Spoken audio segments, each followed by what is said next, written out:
Rings. I'm Harlan.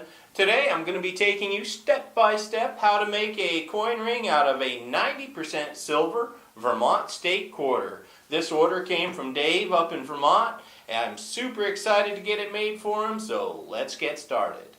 Okay, now that I have all my tools ready, let's go ahead and get started.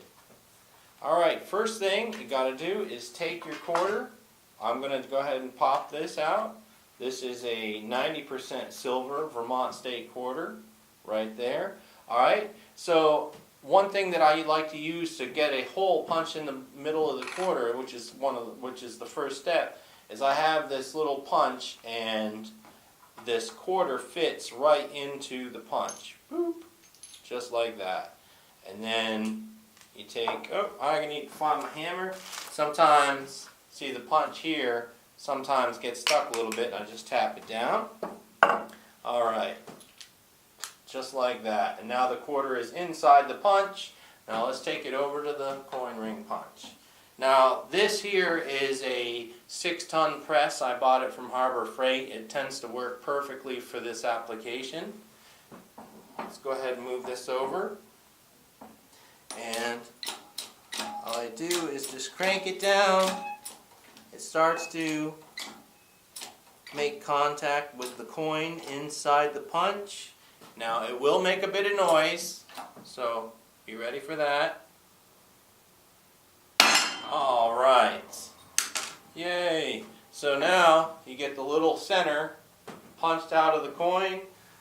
It is silver, so I set it off to the side. And just like that, I have a perfect 90% silver washer, just like that. Okay, now what I have to do is go ahead and get the quarter annealed and soften the metal, because when it comes from the mint, it actually has work hardened, and if I try to stretch the quarter and bend it, it's going to snap or stretch the ring improperly. So let's go ahead and get it annealed. Alright, so what I'm doing here is I'm just going to heat the silver up.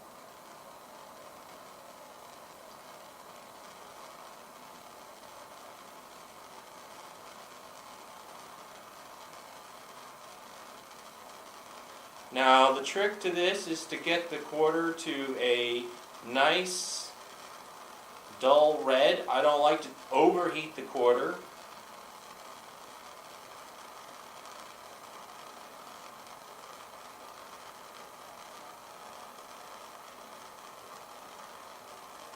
Alright. Now it's plenty hot enough. I have some water over here. I'm just going to dip it in a little water bath. And what that does is just going to cool the quarter down.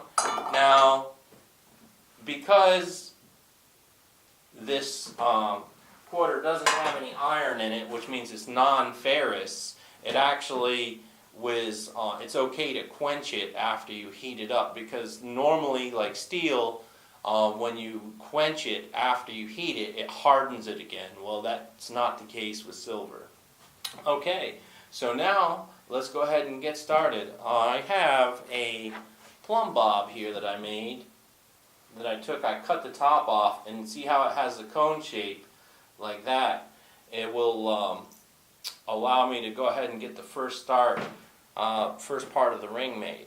So I need to choose the first die. This here is a special die that's made just for bending quarters, okay? And all I got to do is I have to make sure that since I want the Vermont on the outside of the ring, I need that facing down in the die. Now let's go ahead and take it over to the press.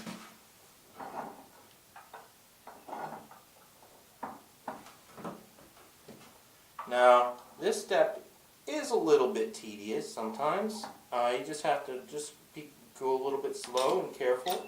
All I'm going to do is just take and press down nice and gentle to start with. Alright, the coin's not quite lined up in the die. There we go. Now that I got it lined up nice, bring it down. Alright, so now the plumb bob is in there, and it's going to press down, and the quarter is flat like this, and as I press down, it's going to push down like that and start to create a cone shape with the coin starting to turn it into a ring. So let's get started. Alright. Almost there. I'll take it down just to the point where I start to feel some resistance. I don't want to put too much pressure on it because this steel die that's right here will actually take and start to ruin the finish on the coin if you put too much pressure on it. So now I set that to the side. I set my plumb bob to the side, and look at that. Okay, so now in these beginning parts, I like to make sure that I go ahead and anneal the quarter every single time in between each step so that it doesn't work harden on me during the process. So let's get it work hardened. Or correction, let's go ahead and get it re-annealed.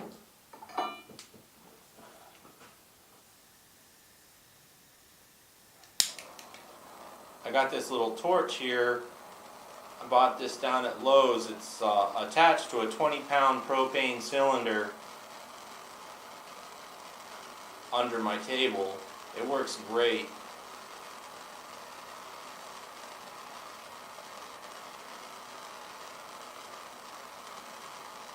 All I'm doing is just I'm heating the ring up.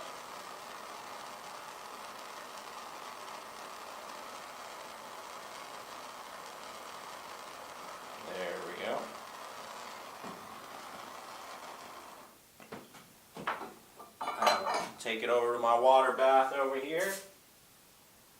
Hear that little quenching sound? Alright. Okay, so there, now it's ready to start being formed out into a ring. Now I'm just going to take it over here to my ring stretcher. This is a Durston ring stretcher. I had another ring stretcher that worked okay until I made this ring right here. This is a Morgan silver dollar, and with the cheaper coin stretcher or ring stretcher, I actually broke it making this ring. So my parents bought this one for me for Christmas. So thank you, Mom and Dad. I've been using this since Christmas. I love it very much. So let's go ahead and get the next step done. So all I'm going to do is I just set it over here, and I take the smaller side of the cone and have it facing down on the ring stretcher. And I'm just going to stretch it up to the point where it starts to even out. Alright, take it off, and it's starting to be more the shape of a ring.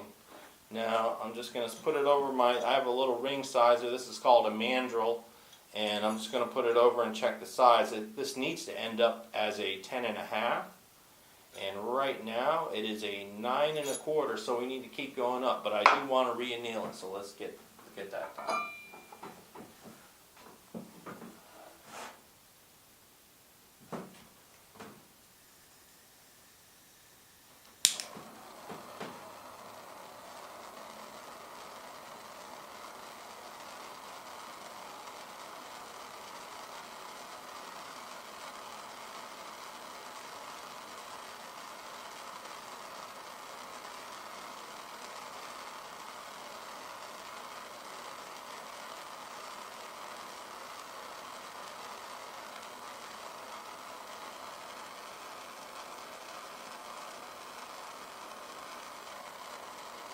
Almost there.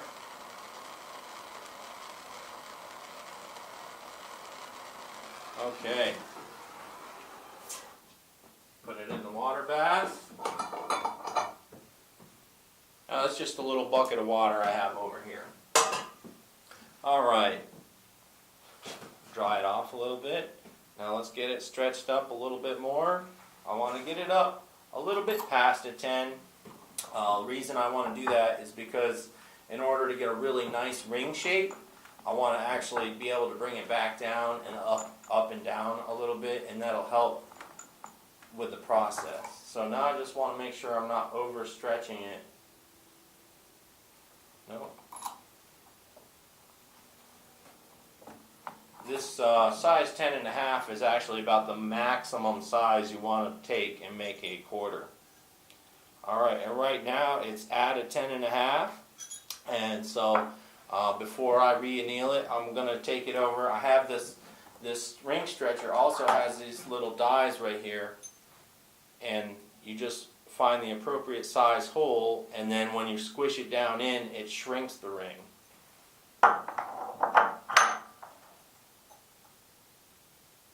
So let's set it in there. I want to pull it down. There we go. Now you might ask yourself, why am I shrinking the ring if I just got it to the size I wanted? Well, right now I'm working on the general shape of the ring, so that's why I'm doing that. I'm going to bring it back up. And it's getting close.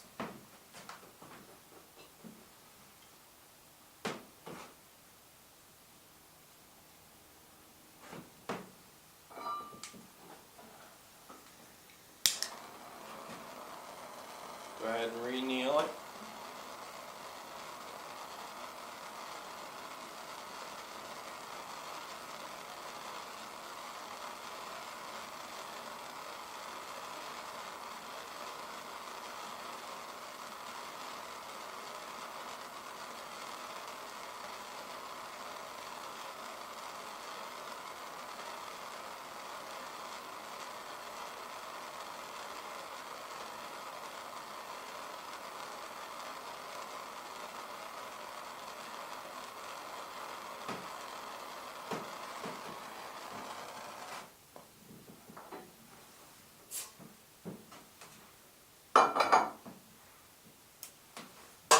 Okay, let's check the size. Alright, it's a 9.5 right now. I'm going to bring it up, probably a little bit past a 10.5, so that I can then bring it back down to a 10.5, and it should be right at a nice shape. So I stretch it a little bit on one side, flip it over, stretch it a little bit on the other side. Try not to overstretch it at any one time.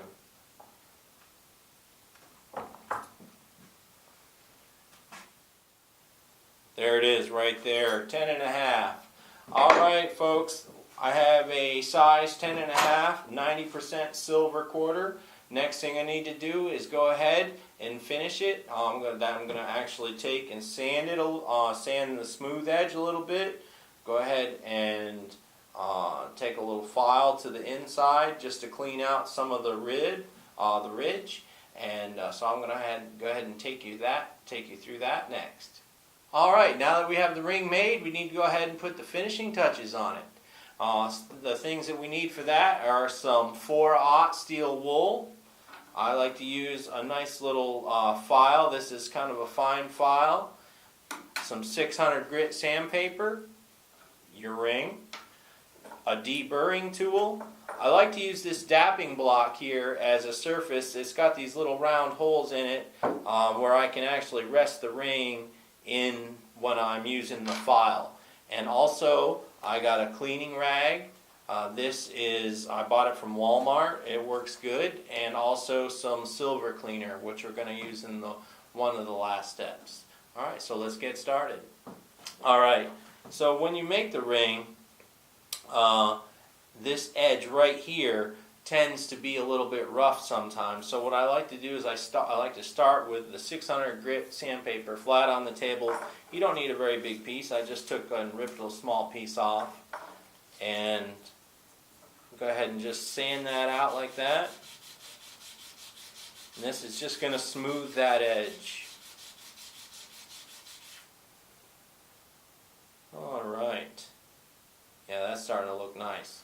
And then I take the sandpaper, I take a small piece, just a piece about the size of my finger, and run it on the inside edge, not all the way inside the ring, but just the inside corner. I just bring it around like that. What that does is that's just softening the corner of the ring, so it's making it more comfortable to wear. All right. Yeah, that's nice. That's much better. Okay, now on the other side, on the what's called the reeded side of the ring, this is the edge that was the outside of the coin, but now is on one side of the ring. That side is a little bit thicker than the other side, so I need to bring that side down just a little bit. So that's where I use this deburring tool. I start with the deburring tool, and I'm just going to go ahead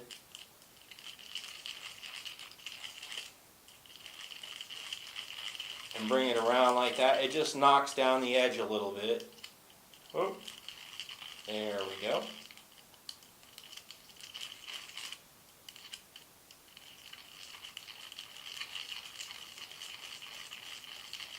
There we go. Now we got it going.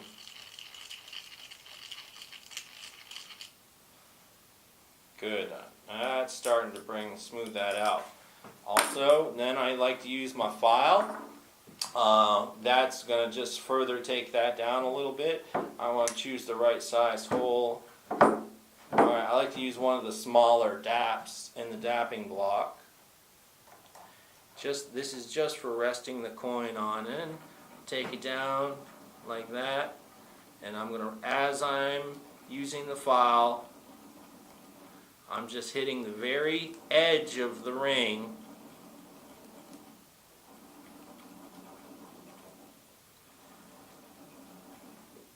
just to round out the corner a little bit. This makes it more comfortable to wear.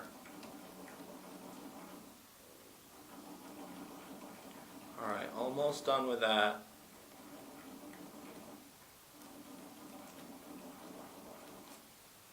Okay.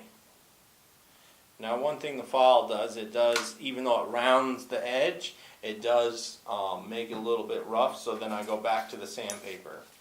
600 grit sandpaper seems to work really well. I tried to use 1000 grit. That worked, but it was a little bit slower, and 600 grit does sand it well without leaving bad scratches on the inside of the ring. Now I wouldn't use it on the outside of the ring.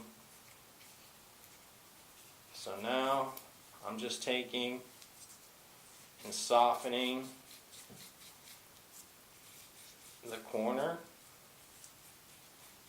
or the edge of the ring. Let's feel that. Alright, well, I like to run my finger around the inside to feel it. That's nice. That's starting to look really nice. Okay, now that I got the ring sanded, we need to get it cleaned, polished, and then I put the patina on it.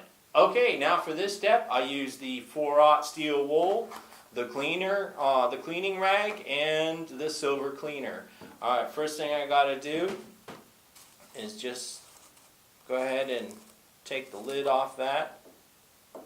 Careful not to get it drippy all over my table.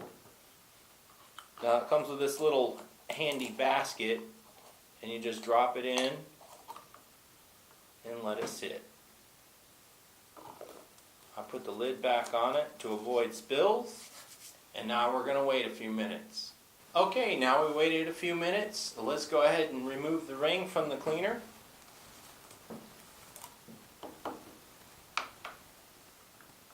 Lift the basket out. Now what this does, it softens all that gookiness on the ring, and it makes it easy to clean. So now I like to just very carefully put the lid back on it, set it over there, and then I go ahead and I take my 4/0 steel wool, and it starts to clean the ring. And as you can see, it's starting to change back to its silver color.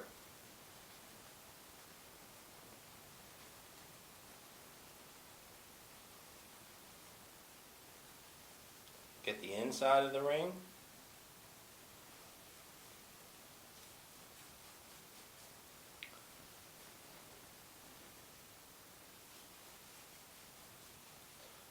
Just like that. Look at how pretty that is already. So now I set that off to the side. Blow the table off. I got a little bit of steel wool on there.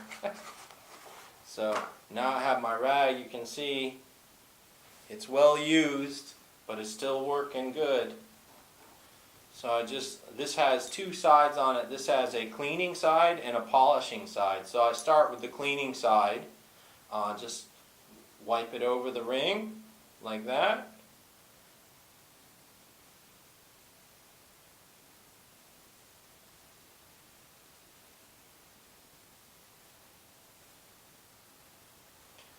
Get the inside of the ring.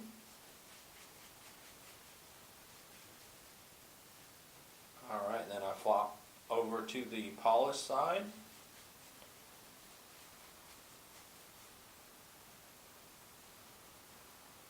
Alright, almost there. This ring is looking really nice.